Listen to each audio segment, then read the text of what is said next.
এই গণ অভ্যুত্থানের পূর্ব এবং পরবর্তী সময়ে যখনই শ্রমিকরা তাদের ন্যায্য অধিকার নিয়ে মাঠে নেমেছে, তখনই দল মত নির্বিশেষে এই মালিক পক্ষ তাদের উপর হামলে পড়েছে, তাদেরকে রক্তাক্ত করেছে, তাদের উপরে বুলেট চালিয়েছে, তাদের গায়ের উপর দিয়ে গাড়ি চালিয়েছে, তাদের শরীরগুলো রক্তাক্ত করেছে।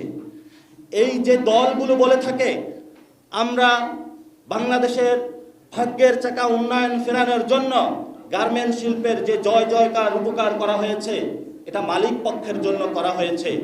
এই জন্য আমি সকল রাজনৈতিক দলের যারা নেতৃবৃন্দ থেকে শ্রমিক ভাইদেরকে বলবো, ছাত্ররা গণ অভ্যুত্থানের নেতৃত্ব দিয়েছে, এখন সময় এসেছে আগামীর যে সেকেন্ড রেভলিউশন বা বাংলাদেশ 2.0-র কথা আমরা বলতেছি, বাংলাদেশের যে পুনর্গঠন, সেই পুনর্গঠনের দায়িত্ব আপনাদের হাতে তুলে নিতে হবে।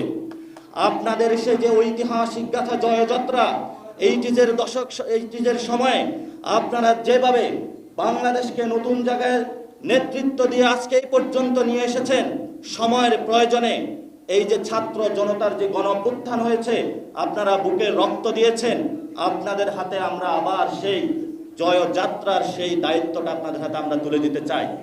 এই জন্য আমরা নাগরিক পার্টি থেকে শ্রমিক অঞ্চল সুসংগঠিত করার জন্য, শ্রমিকদেরকে নিয়ে কাজ করার জন্য, তাদের ন্যায্য হেস্সা বুঝিয়ে দেওয়ার জন্য আমাদের কিন্তু এনসিপি শ্রমিক উইংয়ের যাত্রা করেছিল।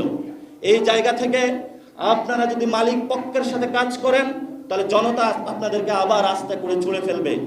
আপনাদের শ্রমিক ভাইদের কাছে যেতে হবে, শ্রমিকদের ঘরে যেতে হবে, শ্রমিকদের সাথে রান্না করতে হবে, শ্রমিকদের সাথে খাওয়া দাওয়া করতে হবে, শ্রমিকদের যারা বাচ্চা রয়েছে তাদের পড়াশোনা নিশ্চিত করতে হবে, শ্রমিকদের যে ভাইটা আমাদের অসুস্থ হয়েছে সেই ভাইকে হসপিটালে নিয়ে যেতে হবে। একটা ফ্যামিলির মতন আমাদেরকে কাজ করতে হবে।